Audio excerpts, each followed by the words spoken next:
Un altro brano un po' sconosciuto a tutti quanti forse.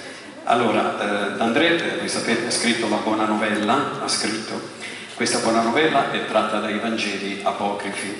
Adesso non c'è tempo di spiegare tutti i Vangeli apocrifi, sono i Vangeli scritti in maniera diversa, che non sono quelli dei nostri evangelisti, va bene? Sono Vangeli apocrifi scritti con uno spirito, una mentalità ed un linguaggio, ma soprattutto una verità diversa.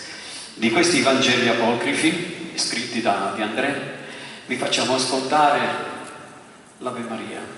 Un'Ave Maria, in questo Di André racconta la gioia di una madre che aspetta la maternità, così come lo hanno vissuto le nostre mogli, le nostre mamme, tutti quanti. L'Ave Maria ce la canta Vittoria Di Misceli. Di André, dai Vangeli apocrifi, Ave Maria.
Ave Maria, vittoria di Vicenza.